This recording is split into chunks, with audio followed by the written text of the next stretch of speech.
దేవునికి స్తోత్రం. దేవుని యొక్క ఘనమైన నామమునకు మహిమ ఘనత కలుగును గాక. దేవుడు మనకిచ్చిన ఈ సమయాన్ని బట్టి దేవాది దేవునికి మనం కృతజ్ఞతాస్తుతులు చెల్లించుకుందాం. మరి ఈరోజు దేవుడు మనతో ఏం మాట్లాడబోచున్నాడో దేవుని మాటలు మనం శ్రద్ధగా విందాం. ఎందుకనగా బైబిల్ గ్రంథంలో దేవుడు మనకు అనేక వాగ్దానాలు చేసి ఉన్నాడు.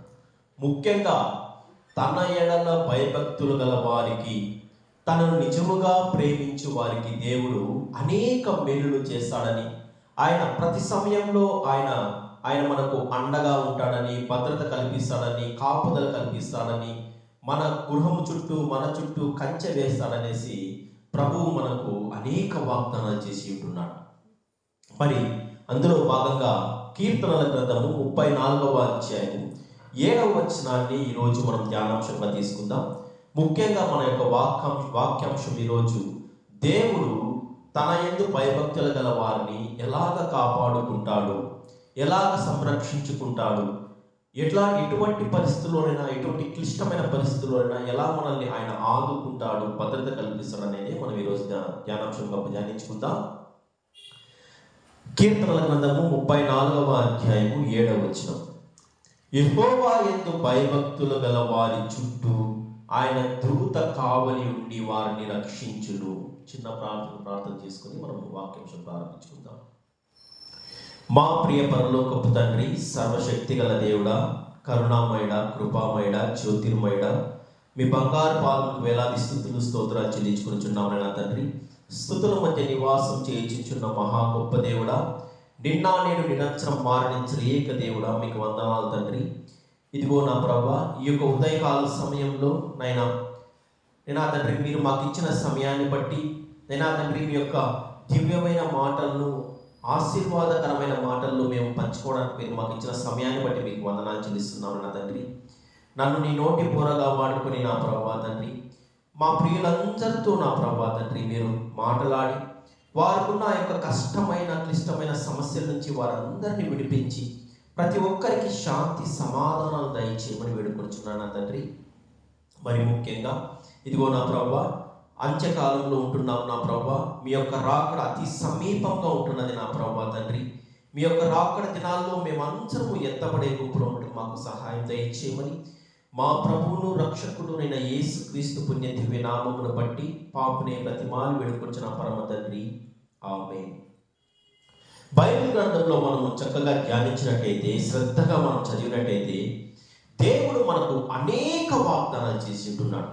ముఖ్యంగా నేను నిన్ను విడువను, ఎడబాయను, నిబ్బరము కలిగి ధైర్యముగా ఉండుడి అనే మాటలు మనకు అనేక చోట్ల మనకు కనపడుతూ ఉంటాయి. ముఖ్యంగా ఈ 34వ కీర్తన దగ్గరకు వచ్చినట్టయితే ఇంకా ఎక్కువగా మనకు వాగ్దానాలు కనపడతాయి. చూడండి, 34వ కీర్తన 4వ వచనంలో, నేను యెహోవా యొక్క విచారణ చేయగా ఆయన నాకు కలిగిన భయములన్నింటిలో నుంచి నన్ను విడిపించును అనే వాగ్దానం చూస్తున్నాం. వాగ్దానాలతో కూడిన కీర్తన అండి 34వ కీర్తన. నేను యెహోవా యొక్క విచారణ చేయగా ఆయన ఉత్తరం ఇచ్చెను, నాకు కలిగిన భయములన్నింటిలో నుంచి నన్ను తప్పించెను. ఇంకా చూడండి, మీకు ఇంకా మనం చూసినట్టయితే యెహోవా యొక్క భయభక్తులు గల వారు ఆయన దూత కావలించి వారిని రక్షించుననే మాట కనబడుతుంది. మరలా మనకు యెహోవా భక్తులారా ఆయన భయభక్తులు ఉంచుడి, ఆయన భయభక్తులు ఉంచే వారికి ఏమీయూ కొదువలేదు.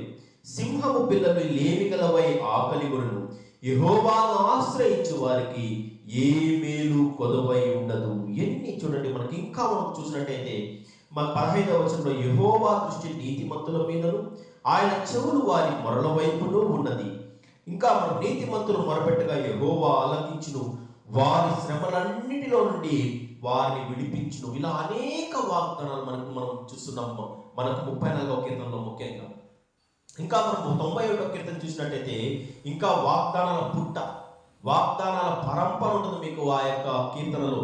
మనకు కష్టమైన సమయాల్లో, మనకు భయం కలిగిన సమయాల్లో, లేదంటే మనకు ఏదైనా మంచి కార్యక్రమం సమయాల్లో కూడా మనము ఈ కీర్తనను ఎక్కువగా ధ్యానించుకుంటూ ఉంటాం. 91వ కీర్తనలో, మహోన్నతుని చాటున నివసించువాడే, సర్వశక్తుని నీడను విశ్రమించువాడు, ఆయనే నాకు ఆశ్రయము, నా కోట, నేను నమ్ముకున్న నా దేవుడని, నేను యెహోవాను గూర్చి చెప్పుచున్నాను. చూడండి, ఆయన వేటకాని ఊరిలో నుండి ఆయన నన్ను విడిపించును. ఆయన మనల్ని అన్ని వేళలా మనల్ని సంరక్షించేవాడు. నాశనకరమైన తెగులు రాకుండా నిన్ను రక్షించును. ఆయన తన రెక్కలతో నిన్ను కప్పును. ఆయన రెక్కల క్రింద నీకు ఆశ్రయము కలుగును. ఆయన సత్యము కేడము ఢాలునై ఉన్నది. ఇంకా మనం చదివినట్టే 10వ వచనం నుంచి ఇంకా అద్భుతమైన మాటలు మనకు కనబడతాయి. కీర్తనల గ్రంథము 91వ అధ్యాయం 10 నుంచి 16 వచనాలు చదివినట్టయితే, ఏ అపాయమేమియో నీకు రాదు, ఏ తెగులును నీ గుడారమును సమీపించదు. నీ మార్గములన్నిటిలో నిన్ను కాపాడుటకు ఆయన నిన్ను గూర్చి తన దూతలకు ఆజ్ఞాపించును. మరి నీ పాదములకు రాయి తగలకుండా వారు తమ చేతుల మీద ఎత్తి పట్టుకుందురు. నీవు సింహములను నాగుపాములను త్రొక్కెదవు, కొదమ సింహములను భుజంగములను అనగద్రొక్కెదవు. అతడు నన్ను ప్రేమించుచున్నాడు గనుక నేను అతన్ని తప్పించదను. అతడు నా నామం ఎరిగిన వాడు గనుక నేను అతన్ని గణపరచెదను. అతడు నాకు మొరపెట్టగా నేను అతనికి ఉత్తరం ఇచ్చెదను. శ్రమలో అతనికి నేను తోడై ఉండెదను. అతన్ని విడిపించి అతని గొప్ప చేసేదను. దీర్ఘాయువు చేత అతన్ని తృప్తిపరచెదను. నా రక్షణ అతనికి చూపించెదను. ఎన్ని వాగ్దానాలు చూడండి. మనం ఎక్కడైనా ప్రయాణంలో ఉన్నా కానీ, మరి ఎక్కడైనా మనము ఏ విషయంలో అయినా కానీ ఈ కీర్తన మనం చదువుకొని 91వ కీర్తన కావచ్చు, 121వ కీర్తన కావచ్చు, 23వ కీర్తన కావచ్చు, 34వ కీర్తన కావచ్చు, మరి ఈ కీర్తనలన్నీ మనము జాగ్రత్తగా చదువుకొని దేవుని యొక్క మనం మోకాళ్ళని ప్రార్థన చేసి మనం ఏ పని మనం ప్రారంభించినా అది దిగ్విజయంగా అది దేవుడు మనకు ఫలితాన్ని అందించబోచున్నాడు. మరి అంత మాత్రమే కాకుండా ఆయన తనను ప్రేమించు వారికి, తన బిడ్డలకు ఆయన సహాయం చేసేవాడు. చూడుము, నా అరచేతుల్లో నేను చెక్కుకొని ఉన్నాను. యెషయా గ్రంథం 49వ అధ్యాయం 15వ వచనంలో, చూడుము, నా అరచేతుల మీద నేను చెక్కుకొని ఉన్నాను. నీ తల్లిదండ్రులు నిన్ను విడిచినను యెహోవా నిన్ను చేరదీయును. నేను నిన్ను ఖచ్చితంగా నిన్ను కాపాడుతాను, ఎడబాయను. నీ కుడి చేతి నేను పట్టుకొని ఉన్నాను అనే మాటలు మనకు యెషయా గ్రంథంలో అనేక వాగ్దానాలు మనకు కనపడుచున్నవి. అంత మాత్రమే కాకుండా సామెతల గ్రంథం 18వ అధ్యాయం 10వ వచనంలో కూడా మనకు అద్భుతమైన వాగ్దానం కనబడతాయి. యెహోవా నామము బలమైన దుర్గము, నీతిమంతుడు అందులోనికి పరిగెత్తుకెళ్ళి సురక్షితంగా ఉండును. ఎవరైతే దేవుని ఆశ్రయిస్తారో, ఎవరైతే దేవుని అన్ని విషయాల్లో తమకు ముందుగా పెట్టుకుంటారో అటువంటి వారిని దేవుడు విడిచిపెట్టడు. ఖచ్చితంగా ఆయన వారిని సంరక్షించుకుంటాడు. బైబిల్ గ్రంథంలో కూడా మనము దేవుని బిడ్డల గురించి మనం ఆలోచన చేసినట్టయితే, దానియేలు కావచ్చు, షద్రక్ మేషక్ అబేద్నెగోలు కావచ్చు, వారు దేవుని నామమును బట్టే ధైర్యం తెచ్చుకొని వారు నిలబడగలిగినారు. దేవుడే వారికి సహాయంగా ఉండి వారిని సంరక్షించాడు. షద్రక్ మేషక్ అబేద్నెగోలు అగ్నిగుండంలో పడివేసినప్పుడు దేవుడే తానే స్వయంగా దిగి వచ్చి ఆ యొక్క అగ్నిగుండంలో 4వ వ్యక్తిగా ఆయన ఉండి వారిని రక్షించుకుంటూ, వారి వెంట్రుకలలో కూడా ఒక్కటైనను కాలిపోలేదు. కనీసము వారిపైన ఆ యొక్క అగ్ని పొగవాసన కూడా వారిపైన రాకుండా వారిని దేవుడు సంరక్షించుకుంటూ వచ్చినాడు. మరి దానియేలు గారిని తీసుకెళ్లి సింహాల బొమ్మలో వేసేసినప్పుడు ఆ సింహాలు ఆయన చుట్టూ కుక్క పిల్లల్లాగా కూర్చున్నాయి. మరి వారి యొక్క సింహపు నోళ్లను ఆ యొక్క దేవదూత వారిని నోళ్లను పూయించి వేసినాడు. అనగా తన యందు భయభక్తులు గల వారిని ఆయన సంరక్షించుకుంటాడు.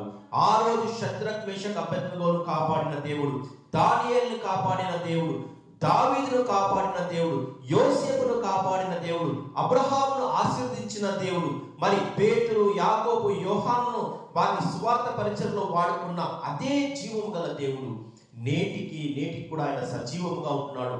నిన్ను నన్ను కూడా అదే రీతిగా ఆయన సంరక్షించుకుంటూ వస్తున్నాడు. ఆయన యందు ఏ పక్షపాతము లేదు. మన దేవుడు అన్యాయస్తుడు కాదు, పక్షపాతి కాదు. తన యందు వచ్చు వారికి ఆయన మేలు చేయక మానడు. విశ్వాసము లేకుండా దేవునికి ఇష్టడు అసాధ్యము. తన యందుకు వచ్చు వారికి ఆయన ఫలము దయచేయువాడు అని మనము మొదట నమ్మవలేదు కదా అనేసి మనము ఎబ్రీ పత్రిక 11వ అధ్యాయం 6వ వచనంలో కనపడినట్టు. కాబట్టి దేవుని యందు మనం నమ్మిక ఉంచుతాం. దేవుడు మాత్రమే మనకు అనేక కష్టమైన సమయంలో ఆయన మాత్రమే సహాయం చేయగలడు. మీకు 107వ కీర్తనలో వారు కష్ట సమయంలో వారు మొరపెట్టగా ఆయన వారికి ఉత్తరం ఇచ్చెను, వారిని ఆదుకునే మాట మనకు అనేక సందర్భాల్లో కనబడతాయి. చూడండి, 107వ కీర్తన మీకు 107వ కీర్తన 6వ వచనంలో, వారు కష్టకాలమందు యెహోవాకు మొరపెట్టిరి, ఆయన వారి ఆపదల నుండి వారిని విడిపించును. మరలా 13వ వచనంలో కూడా చూసినట్లయితే, కష్టకాలమందు వారు యెహోవాకు మొరపెట్టిరి, ఆయన వారి ఆపదల నుండి వారిని విడిపించును. మరలా అదే అధ్యాయం 19వ వచనంలో కూడా, కష్టకాలమందు వారు యెహోవాకు మొరపెట్టిరి, ఆయన వారి ఆపదల నుండి వారిని విడిపించును. చూడండి, మరలా ఇంకా కూడా 28వ వచనంలో కూడా, శ్రమకు తాళలేక వారి యెహోవాకు మొరపెట్టిరి, ఆయన వారి ఆపదల నుండి వారిని విడిపించును. అనేక మార్లు ఇదే అధ్యాయంలో ఒక 4-5 పర్యాయాలు వారు కష్టకాలంలో యెహోవాకు మొరపెట్టిరి, ఆయనే వారి ఆపదల నుండి వారిని విడిపించిన మాట పదే పదే పదే పరిశుద్ధాత్మ దేవుడు ఎందుకు రాయించాడంటే, ఇది నిజము కనుక, మన గ్రంథము, మన పరిశుద్ధ గ్రంథము నిజమైనది కనుక, పవిత్రమైనది కనుక, సత్యమైనది కనుక ఆయన మనల్ని రక్షించుకుంటూ వస్తున్నాడు. మరి ఇదే భాగంగా మనము దానియేలు గారిని చూసినాము, షద్రక్ మేషక్ అబేద్నెగోలను గారిని చూసినాము.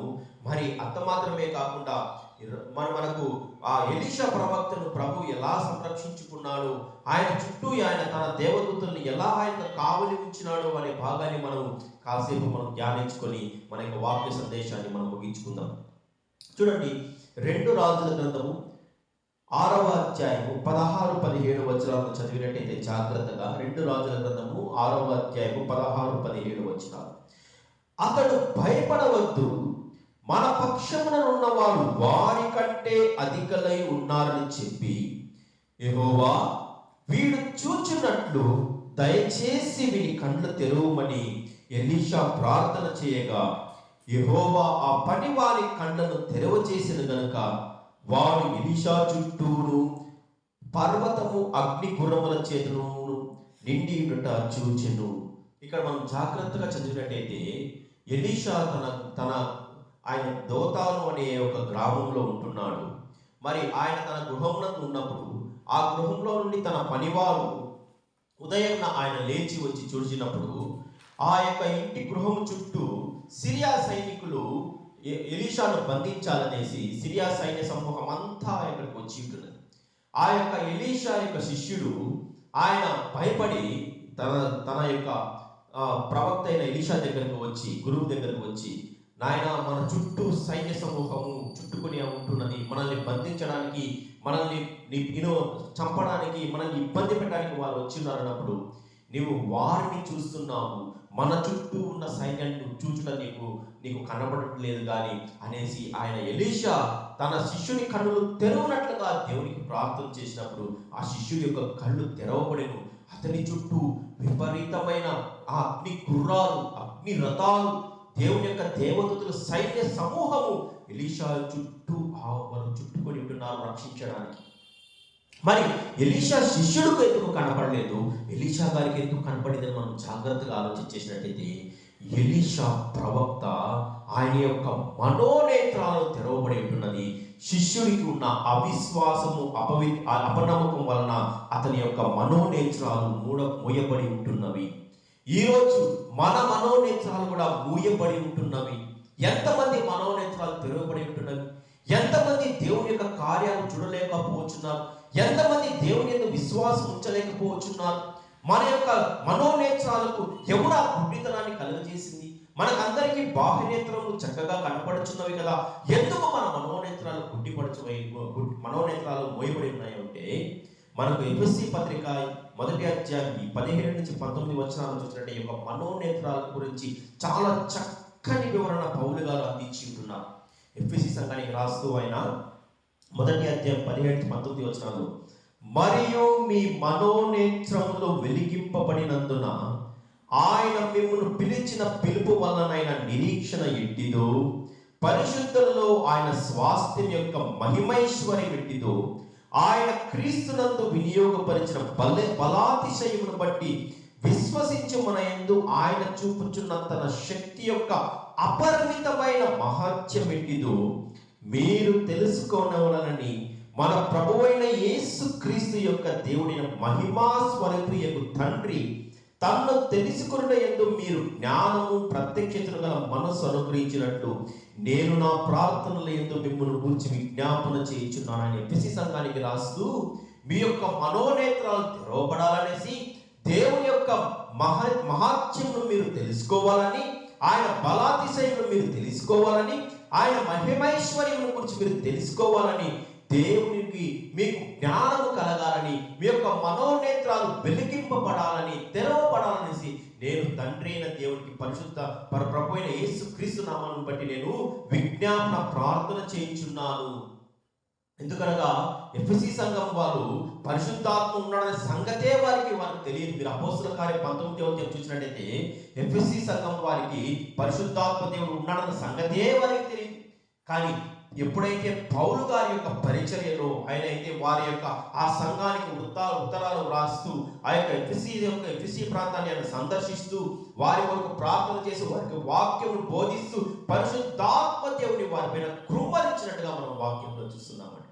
ఎందుకు మనోనేత్రాలు ఎందుకు మోయబడి ఉన్నాయంటే దీనికి ప్రధానమైన కారణము ఈ యొక్క యుగ సంబంధ దేవత, ఈ లోకాధికారి, అపవాది, సాతాను, దుర్జనుడు వాడు మన మనోనేత్రాలకు వాడు గుడ్డితనం కలుగజేసేసి ఉంటున్నాడు అనేసి మనకు వాక్యం మనకు బోధిస్తున్నది. చూడండి, 2 కొరింథీయులు 4వ అధ్యాయం 4వ వచనం చదివినట్టయితే అపోస్తలుడైన పౌలు కొరింథీ సంఘానికి రాస్తూ, దేవుని స్వరూపి అయిన క్రీస్తు మహిమను కనపరచు సువార్త ప్రకాశం వారికి ప్రకాశింపకుండు నిమిత్తము ఈ యుగ సంబంధమైన దేవత అవిశ్వాసులైన వారికి మనోనేత్రములకు గుడ్డితనము కలుగజేసిన. మనకందరికీ చక్కగా బాహనేత్రములు కనబడుచున్నాయి.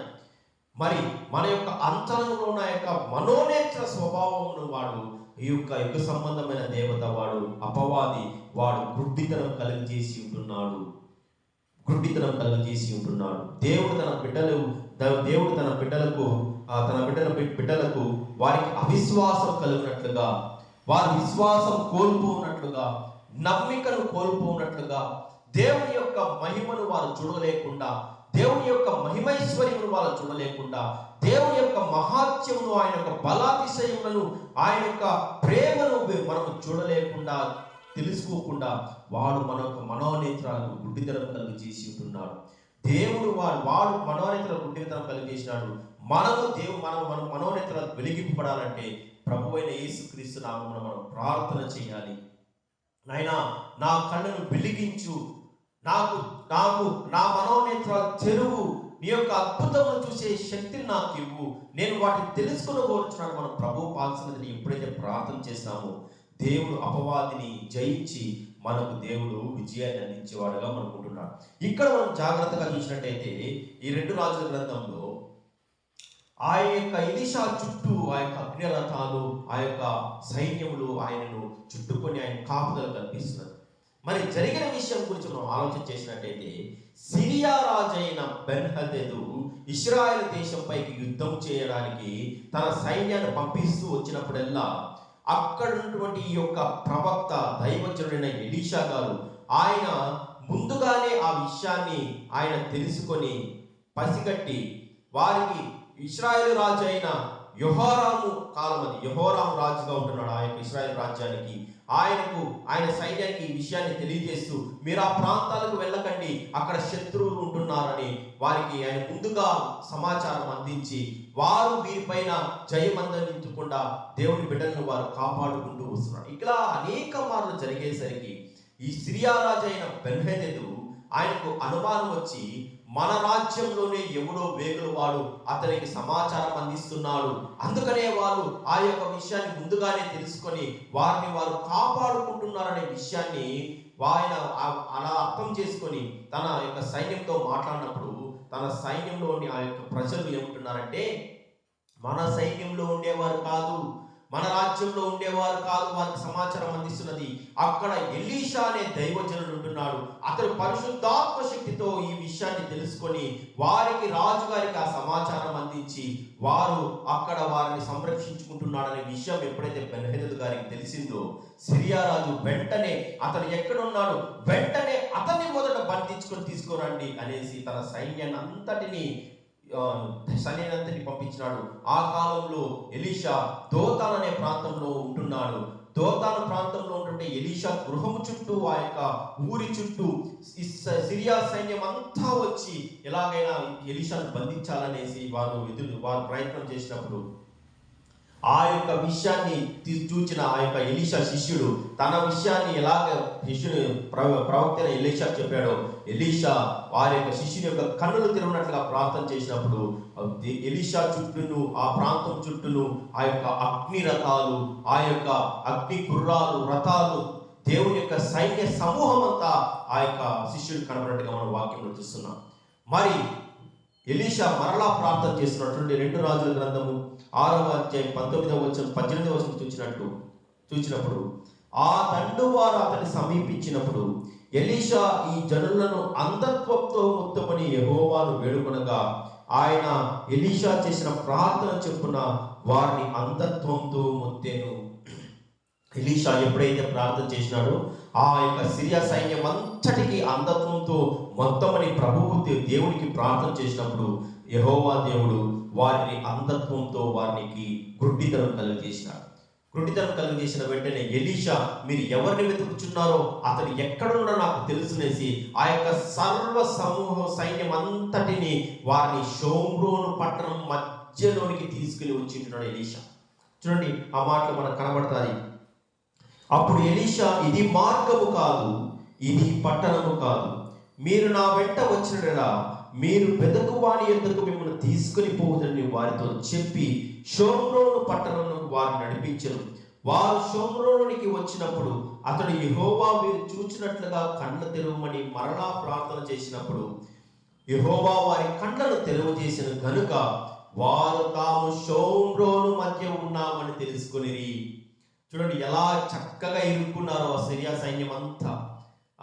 దేవుడు వారికి గుడ్డితనమును కలిగజేసినప్పుడు ఎవరి కోసమైతే వారు వెతుక్కుంటూ వచ్చినారో ఆ మనిషే వారిని తీసుకుని వారిని ఆ యొక్క షోమ్రోను పట్టణం మధ్యలోనికి తీసుకుని వెళ్ళినప్పుడు ఆ యొక్క షోమ్రోను పట్టణంలోని ఇశ్రాయేలు రాజు యెహోరాము వీరిని కొట్టుదునా తండ్రి, వీరిని కొట్టుదునా అని 2 మార్లు ఎలీషా అడిగినప్పుడు అతడు వీరిని కొట్టవద్దు, నీ కత్తి చేతను నీ వింటి చేతను నీవు చెరపెట్టిన వారిని నువ్వు కొట్టుదువా? వారికి భోజనము పెట్టించి వారు తిని త్రాగిన తర్వాత వారు తమ యజమానుని యొద్దకు వెలుదురని చెప్పారు. చూడండి, ఎవరినైతే పట్టుకోవాలని, ఎవరినైతే చంపాలని వచ్చినారో అదే సైన్యాన్ని వారిని షోమ్రోను పట్టణంలో తీసుకొని వచ్చినారు. వారికి కీడుకు ప్రతి కీడు చేయకుండా ఎలీషా వారికి చక్కగా వారికి భోజనం పెట్టించి పంపించమని ఇశ్రాయేల్ రాజైన యెహోరాము గారితో మాట్లాడుతున్నాడు. అదేంటి దేవుని యొక్క బిడ్డల లక్షణం. కీడు చేయి వారికి కీడు చేత కాక మేలు చేత చేయించుమనే మాట మనకు బైబిల్ గ్రంథంలో కనపడుతుంది. నీ శత్రువుల కొరకు నువ్వు ప్రార్థన చేయడానికి యేసయ్య మనకు నేర్పించి ఉంటున్నాడు. కాబట్టి ఇక్కడ కూడా అలాగే ఎలీషా వారికి భోజనం పెట్టించి పంపించమన్నప్పుడు ఆ యొక్క యెహోరాము తన యొక్క సైన్యం, ఆ యొక్క సిరియా సైన్యం అంతటికి చక్కటి గొప్ప విందు చేసి వారందరికీ కడుపు నిండా భోజనం పెట్టించి తర్వాత వారి యొక్క దేశంలోకి వెళ్ళిపోయినట్లుగా వారిని సురక్షితంగా వారిని పంపించేసినారు. ఆ సమయం నుండి ఆ యొక్క సిరియా రాజు ఇశ్రాయేలు పైన యుద్ధం రావడానికి కొంతకాలము ఆగినట్టుగా మనం వాక్యంలో చూస్తున్నాం. తర్వాత వచనంలో మనం చూసినట్టయితే ఆ యొక్క బెన్హదదు కుక్కతో ఒక వంకర అన్నట్టు మరలా ఇశ్రాయేల్ దేశం పైకి వారి యుద్ధం రావడం, ముట్టడి వేయడం, భయంకరమైన కార్యక్రమాలంతా మనకు 24వ వచనం నుంచి 7వ అధ్యాయంలోని 7వ అధ్యాయం అంతా మనం ధ్యానించినట్టయితే ఆ విషయాలన్నీ మనకు అక్కడ కనబడతాయి. మరలా దేవుడు ఎలాగైతే సిరియన్ల పైన దేవుని బిడ్డలకు ఇశ్రాయేలుకు ఎంతో గొప్ప విజయం ఇచ్చినాడో ఆ వాక్యాలన్నీ మనం అక్కడ చూస్తున్నాం. ముఖ్యంగా ఈరోజు మన యొక్క ధ్యానంలో చేసుకున్నట్టుగా దేవుడు మనల్ని అన్ని వేళలా కాపాడువాడు. తన బిడ్డలకును ఆయన చెయ్యి విడిచిపెట్టేవాడు కాదు. నా యొద్దకు వచ్చే వారిని నేను ఎంత మాత్రం త్రోసివేసేవాడు కానని దేవుడు వాగ్దానం చేసి ఉన్నాడు. కాబట్టి మనము కూడా మనుషులను నమ్ముకోవడం కన్నా దేవుని పైన ఆధారపడము, ప్రతి విషయంలోనూ దేవుని పైన ఆధారపడము, దేవునితో మనం సత్సంబంధాలు కలిగి సహవాసం కలిగి జీవించడమే దేవుడు మన నుంచి కోరుకుంటున్నాడు. అటువంటి బిడ్డలను ఆయన ఎన్నటికీ చేయి విడిచిపెట్టకుండా ఆయన అన్ని వేళలా వాళ్ళని సంరక్షించుకుంటూ ఆ రోజు ఎలీషాను కాపాడిన దేవుడు ఖచ్చితంగా ఈరోజు మనల్ని కూడా ఆయన కాపాడడానికి జీవం గల దేవుడు. అలాంటి దేవుని మనము కొలుద్దాం, అలాంటి దేవుని పైన మనం విశ్వాసం పెంచుకుందాం, మరింత దేవునికి దగ్గరగా జీవిద్దాం. దేవుడి కొద్ది మాటలు దీవించి నడిపించును గాక. ఆమేన్. Praise the Lord. హల్లెలూయా.